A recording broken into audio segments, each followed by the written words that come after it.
Europa ist mehr als Macht, Waren und Geld. Mr. President, honorable members of this House, ladies and gentlemen, later this month in Rome, 27 of our member states will stand shoulder to shoulder in peace, solidarity and friendship to mark the 60th anniversary of the Treaties of Rome, and I would like to see the President of the Parliament being associated to these ceremonies. However, this will not simply be a birthday celebration. It should also be the birth moment of the European Union at 27. And as we turn the page and commence a new chapter in our history, it is time we sought new answers to a question as old as our union is young. Quo vadis Europa at 27? Europe's founding fathers were visionaries. Spinelli and Rossi, imprisoned by a fascist regime, dared to dream of a place where allies and adversaries would unite. Unable to speak freely, they penned a manifesto for a free and united Europe, which had to be circulated secretly in Rome among the Italian resistance movement in 1943.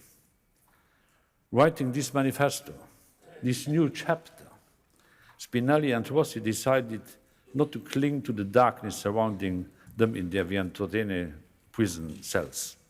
They stretched out their arms to the light instead. They dreamed of a better future and paved the way towards it. 60 years later, this should be an inspiration for us. With nothing to dim our voices, we'll be forgiven for not speaking up. In 60 years' time, what will our grandchildren say of our legacy? I want them to be proud, as Spinelli and Rossi probably would have been today. Now is our time to be pioneers and carve out a vision so that we may walk hand in hand, united at 27, towards our future. Sehr verehrter Herr Präsident, meine Damen und Herren Abgeordneten, liebe Kollegen, jeden Tag ändert sich die Welt um uns herum. Die Änderungen und Veränderungen sind rasant. Globalisierung, Terrorismus, Migration, die Auswirkungen neuer Technologien auf Gesellschaft und Arbeitsplätze verändern den Alltag der Europäer tiefgreifend. Umstände, Verhältnisse, Zusammenhänge wechseln nicht jährlich, monatlich oder wöchentlich, sie wechseln täglich. So sehr und so schnell, dass wir manchmal außer Atem kommen. Vor uns liegen große Herausforderungen und hohe Hürden. Sie sind groß und hoch, aber mitnichten unüberwindbar. Entweder werden wir von solchen Entwicklungen überrollt, niedergewalzt, oder wir lassen uns auf sie ein, gestalten sie und ergreifen die neuen Chancen, die sie mit sich bringen. Europa darf nicht müde werden. Europa muss hellwach sein und Chancen und Möglichkeiten aktiv, manchmal auch proaktiv nutzen. Wie es mein Freund Frank-Walter Steinmeier gesagt hat, wenn wir anderen Mut machen wollen, brauchen wir selbst welche. Die Zukunft Europas darf nicht zur Geisel von Wahlperioden, Parteipolitik oder kurzfristig innenpolitisch aufbereiteten Erfolgsmeldungen werden. Der Brexit, so bedauerlich und schmerzhaft er auch sein mag, wird die Europäische Union auf ihrem Marsch in die Zukunft nicht stoppen können. Wir machen weiter. Wir müssen weitermachen.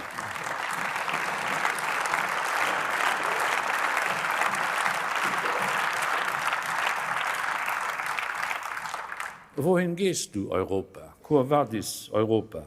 Wohin steuert das Europa der 27? Es gibt eigentlich keinen besseren Zeitpunkt, und auch keinen anderen Zeitpunkt als jetzt, um diese zugegebenermaßen schwierige Debatte zu führen. Alle Überlegungen und Debatten darüber, welchen Weg wir einschlagen, müssen eine wesentliche Aufgabe im Blick haben. Und die Lösung dieser Aufgabe muss unser aller Handeln bestimmen. Seien wir ehrlich.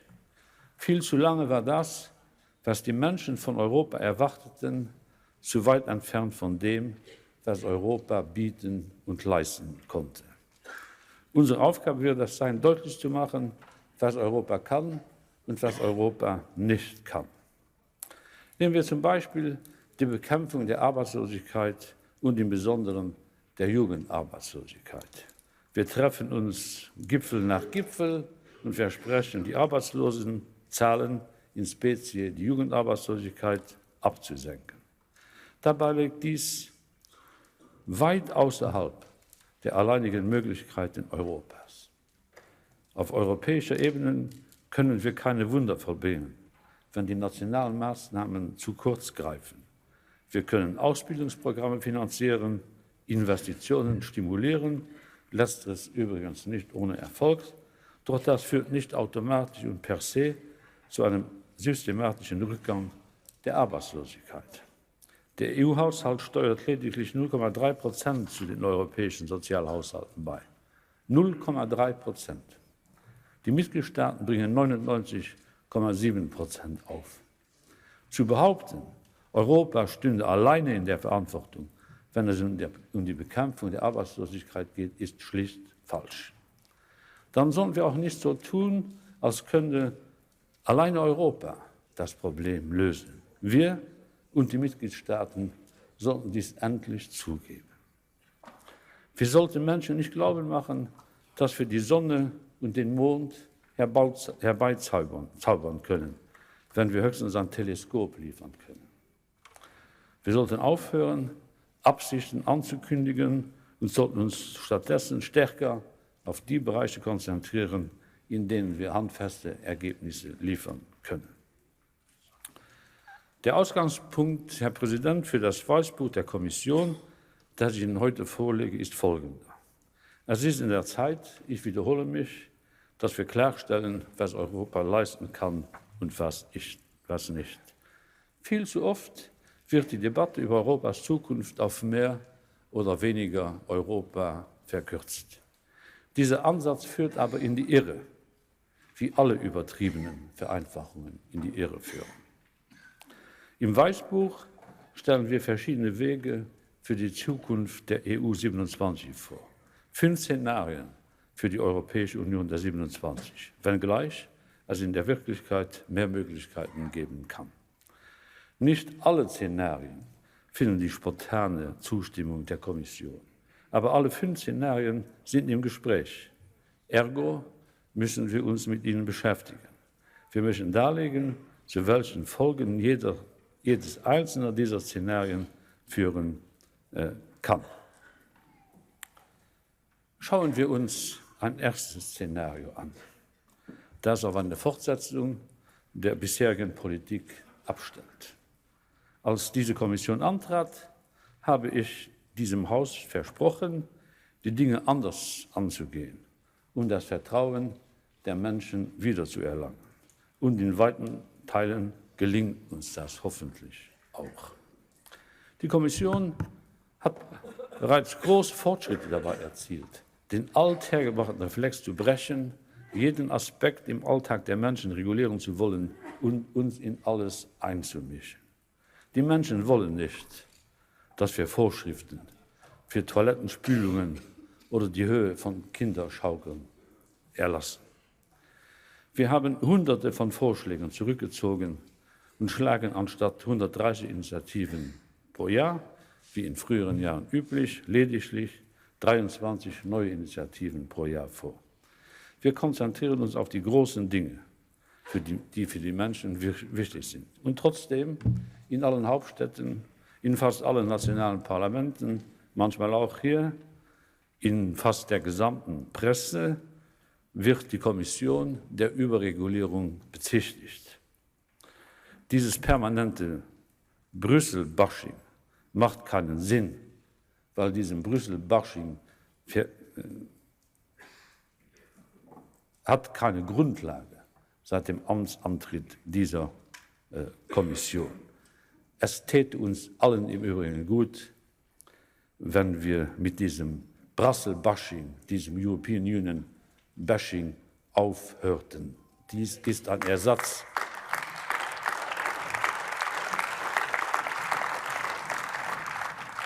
Dies ist sehr oft ein Ersatz für nationale Versäumnisse. Wir können so weitermachen.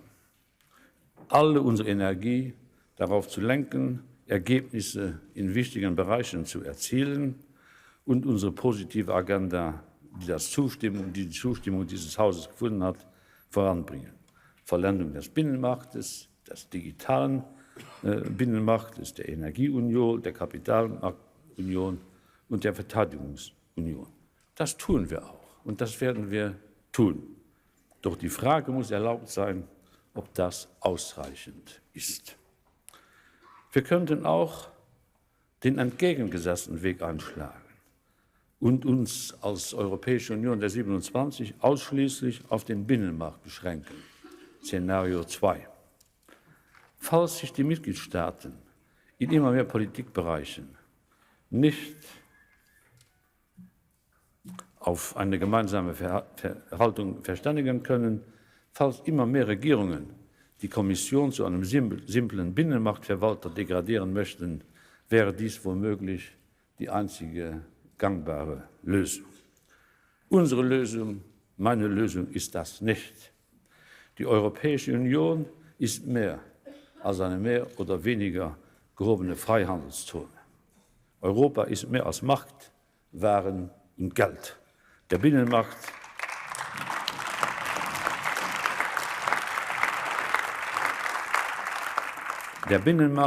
und der Euro sind keine Ziele an sich.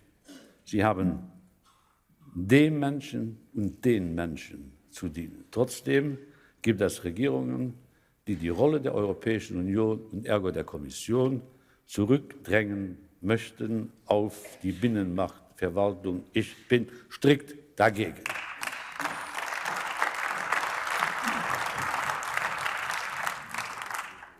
Dann gibt es eine dritte Option, ein drittes Szenario.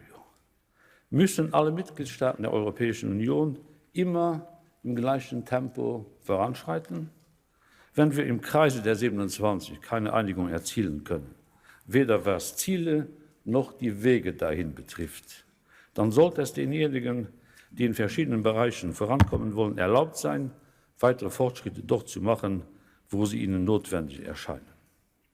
Gleichzeitig müssen die anderen, die nicht am Start dabei sein können oder nicht am Start dabei sein wollen, die Möglichkeit haben, sich Absichten und Taten der Erststartenden später anzuschließen.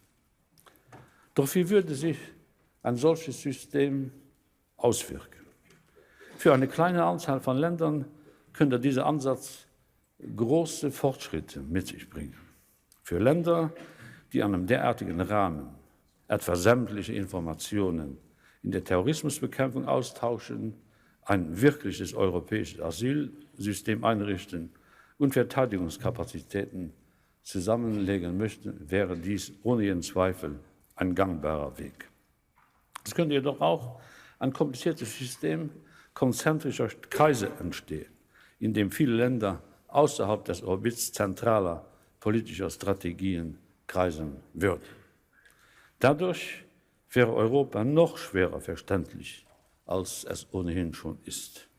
Wie erklärte man beispielsweise den Menschen, dass Europa für die Harmonisierung von Frequenzen zuständig ist, auf denen autonom fahrende Fahrzeuge bei einem Unfall den Rettungsdienst anrufen können, allerdings nur in den Ländern X, Y und Z.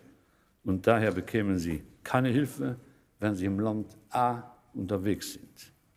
Die Schwierigkeiten dieses Ansatzes sehen wir bereits heute, wenn wir versuchen zu erklären, dass Europa teilweise für die Überwachung der Schengen-Außengrenzen zuständig ist, aber eben nur teilweise. Und trotzdem, die Vorstellung, dass einige Mitgliedstaaten in Teilbereichen voranschreiten und denen die Bahn brechen, die sich erst später anschließen müssten, darf nicht ohne weiteres ad acta gelegt werden. Diese Form der Avantgarde zielt nicht auf Exklusion, sondern auf spätere Inklusion. Ich kann, ehrlich gesagt, dieser Vorgehensweise einiges abgewinnen. Ziel muss es bleiben, zu 27 voranzumarschieren. Wenn sich dies aber als unmöglich erwiese, muss man der Koalition der Integrationswilligen die Erlaubnis zum Weiterfahren geben. Europäische Erfolge waren fast immer das Werk vorauseilender Pioniere. Siehe Schengen, siehe Euro.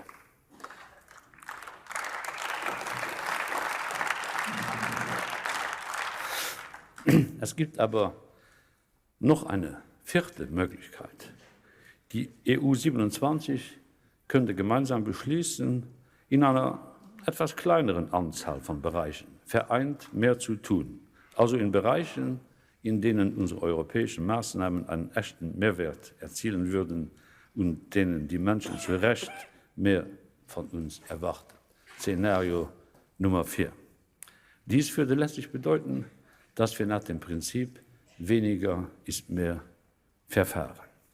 Beispiele für Bereiche, in denen die Bürger mehr von uns erwarten, sind die Sicherheitspolitik und das sogenannte Dieselgate.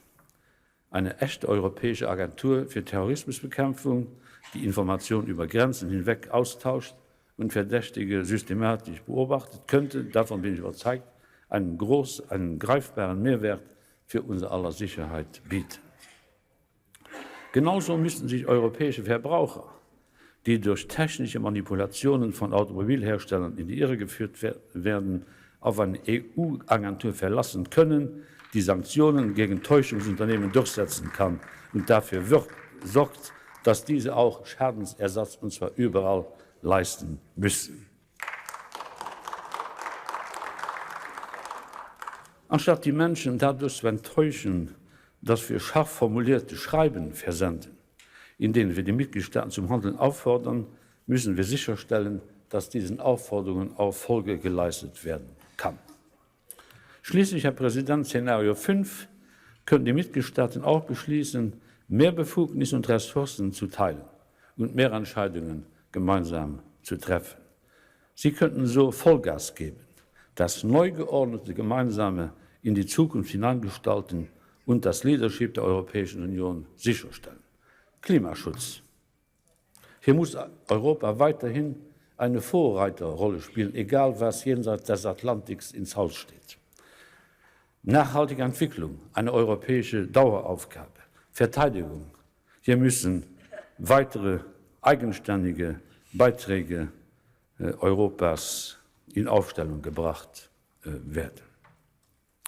Mesdames et Messieurs les députés, toutes ces perspectives, toutes ces esquisses, tous ces projets théoriquement possibles sont des choix qui s'offrent à nous. Je ne vais pas vous dire aujourd'hui lequel d'entre eux a ma préférence absolue, tout en ayant récusé l'idée qu'il faudrait réduire l'Union européenne à l'état de zone de libre-échange, ce qui n'est pas mon concept et ce qui ne correspond pas aux ambitions de l'Europe. Je ne vais pas vous dire ma préférence absolue aujourd'hui, parce qu'en fin de compte, ce n'est pas à moi seul, et je le regrette, ni à la Commission de faire ses choix, comment dire, in splendid isolation. Je n'ai pas voulu présenter les vues définitives de la Commission. Je ne procède pas, alors que c'est devenu la mode, par executive orders. La parole sera à votre Parlement, aux parlements nationaux, au gouvernement, à la société civile, bref, aux citoyens. Contrairement à ce qui jadis fut la règle, la Commission ne prescrit pas, ne dicte pas, n'instruit pas. Elle veut être à l'écoute avant de se prononcer définitivement. Pas de diktat, mais de l'écoute. Cela ne correspond pas à mon tempérament. Enfin, je ne suis pas un dictateur, mais j'aime dire les choses comme je les vois. J'aimerais annoncer la couleur, ma conception de l'Union européenne dès aujourd'hui. et je mesure la déception de ceux qui auraient voulu que j'annonce la couleur dès aujourd'hui.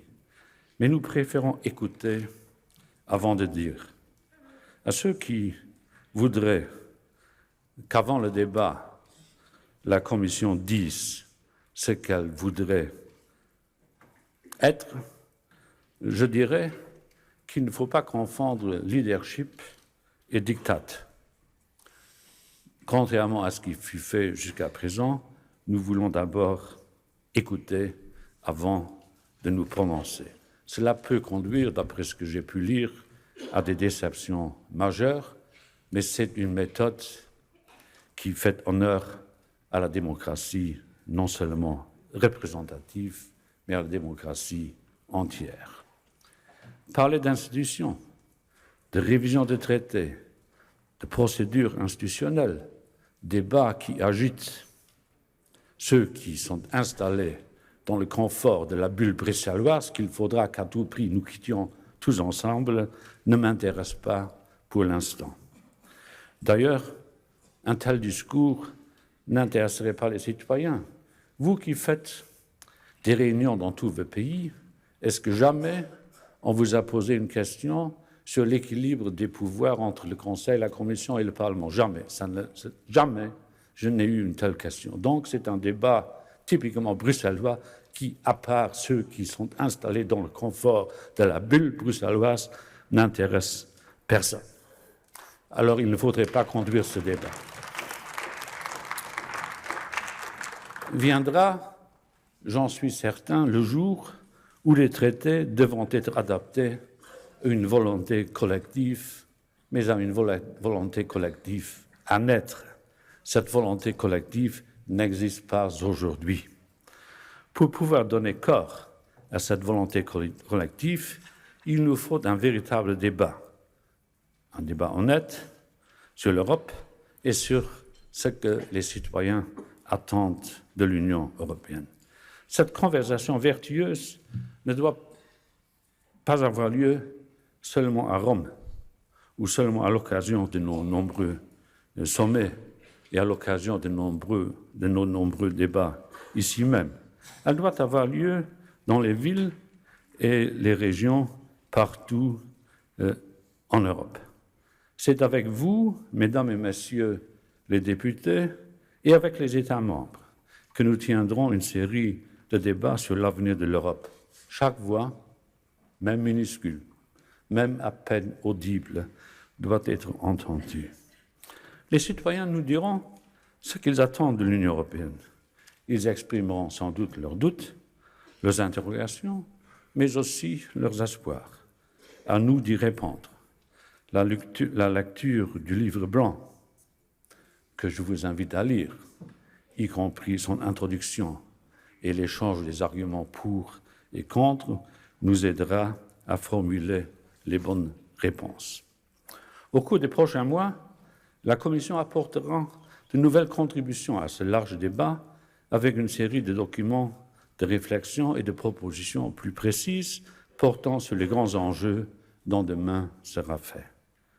Nous présenterons nos idées sur le renforcement de la dimension sociale. Débat, à mes yeux, essentiel et auquel j'apporte toute mon attention. Enfin, ceux qui applaudissent lorsqu'on parle de l'Europe sociale ne font pas la majorité dans cette salle.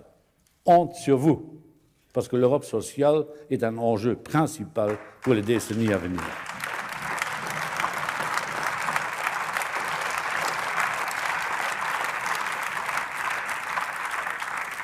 Nous présenterons nos vues sur l'approfondissement de l'Union économique et monétaire, et notamment sur les mécanismes qui amélioreront la très nécessaire coordination des politiques économiques.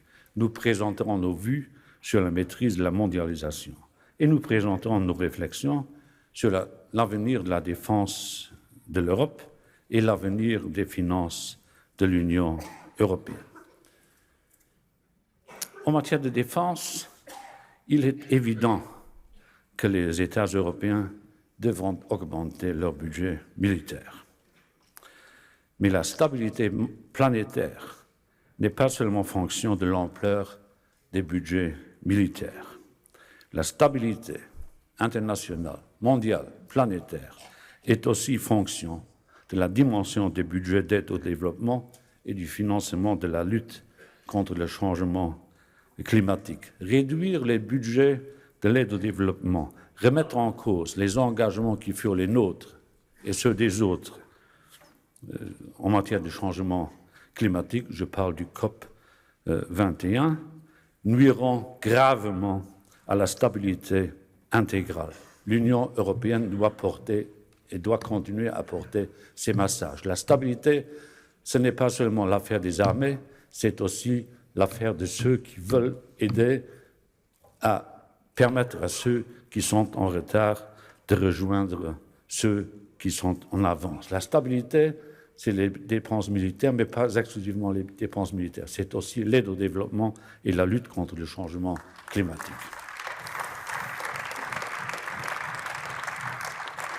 Vous vous êtes déjà penchés, mesdames et messieurs, sur toutes ces questions. Et nous nous réjouissons à l'idée de continuer à travailler avec nous, et notamment avec les rapporteurs qui ont vu leur rapport être adopté récemment. Je prends rendez-vous avec vous en septembre.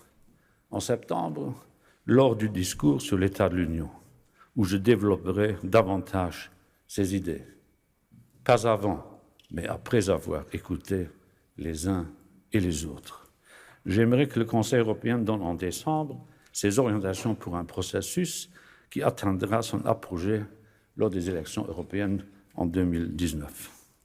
En 2019, nous avons rendez-vous avec le suffrage universel européen. Ce sera un rendez-vous d'abord d'explication. Explication entre les forces politiques, c'est-à-dire entre les familles politiques, qui devront dire comment ils voient l'Europe de l'an 2025 et au-delà. Et je voudrais que le processus démocratique engagé en 2014 connaisse son prolongement.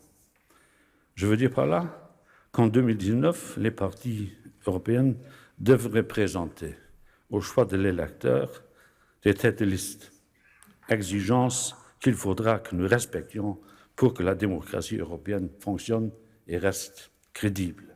Nous ne pouvons pas renoncer à 2019, à l'acquis qu'ensemble nous avons accompli en 2014.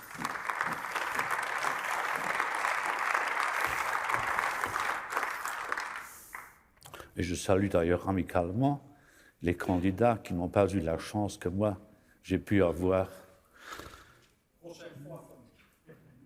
Monsieur Verhofstadt, vous vous distinguez par un optimisme exubérant.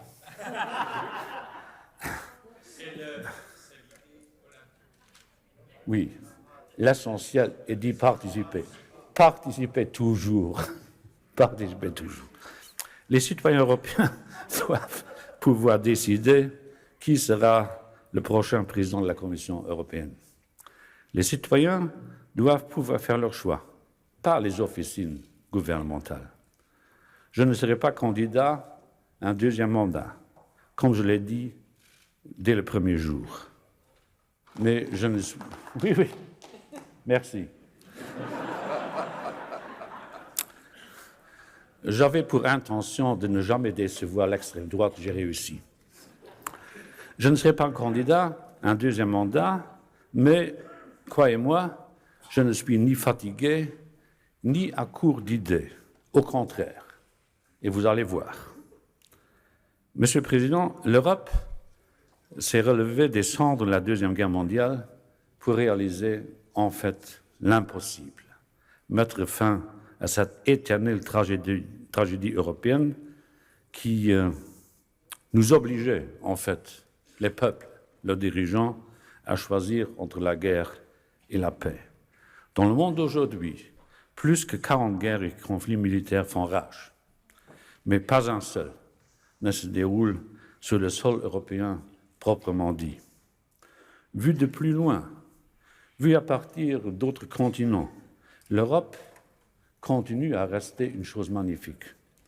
Avoir réuni tout un continent, avoir mis un terme à ce funeste décret d'après-guerre qui voulait que l'Europe à tout jamais ne soit scindée en deux blocs, y avoir créé un espace de stabilité, de prospérité et d'égalité nouveau, l'admiration du monde entier.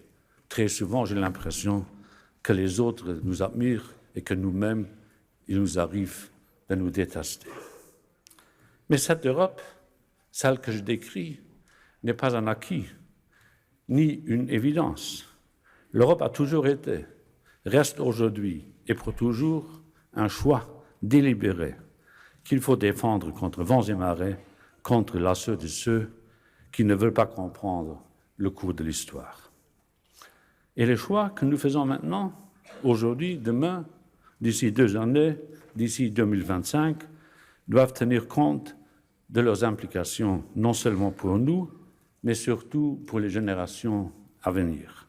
Parce que nous serons jugés non pas sur ce qui nous a été légué, mais sur ce que nous laisserons en héritage.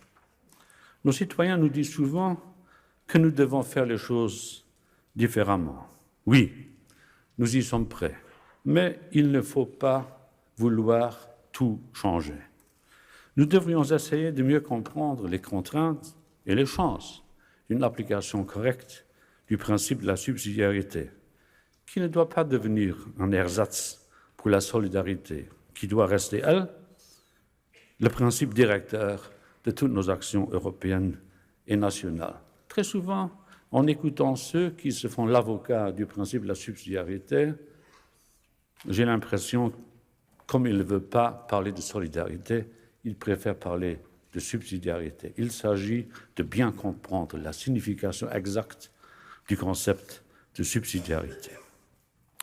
Nous n'avons pas, Monsieur le Président, le droit d'être, comment dire, patriotes contre les autres. Le patriotisme du XXIe siècle se décline en 2 dimensions. Un patriotisme heureux, accepté et acceptable vers l'intérieur, la solidarité qui est le prolongement du patriotisme heureux vers l'extérieur. Il y a des valeurs qui doivent continuer de nous unir. La paix, la démocratie, la solidarité, l'état de droit qui doit être la règle qui sous-tend notre vivre ensemble, très souvent menacée, la dignité et l'égalité de tous les êtres humains, la liberté de la presse. Regardez ce qui se passe en Turquie, où on emprisonne sans raison aucune des journalistes allemands parce qu'ils ont osé dire ce qu'il fallait dire.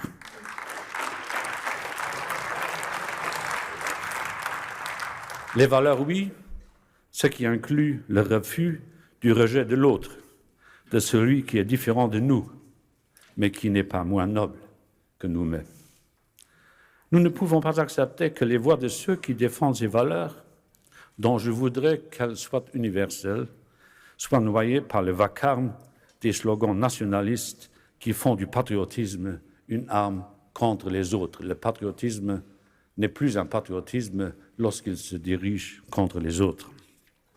L'Europe, elle, doit rester une force mondiale positive. Notre société, nos sociétés européennes sont bâties sur l'ouverture. Nous devrions en être plus fiers. D'autres préfèrent se refermer sur eux-mêmes et tourner le regard vers l'intérieur. Le nombrilisme fait des progrès angoissants à travers la planète. Mais une telle attitude nombriliste, n'est ni dans notre nature, ni d'ailleurs dans notre intérêt. La démocratie entière, est un produit européen et nous le défendrons partout et de toutes nos forces. Alors, ayons le courage, la patience, la détermination qui sont nécessaires au long trajet et aux grandes ambitions. L'Europe continue à être une grande ambition, une ambition qui a derrière elle et devant elle un long trajet. Nous avons aujourd'hui le choix entre de nombreux chemins, certains plus pernicieux que d'autres, d'autres plus promoteurs d'avenir que d'autres. Quel que soit, Monsieur le Président, le choix que nous ferons, la destinée de l'Europe à 27 est entre nos mains. Entre nos mains, oui, mais elle est d'abord et avant tout une affaire de cœur et une affaire de valeurs qui donnent sa véritable dimension à les raisons d'État européennes. Je ne suis pas en train de citer un poème européen, je décris une nécessité continentale. Merci de m'avoir écouté.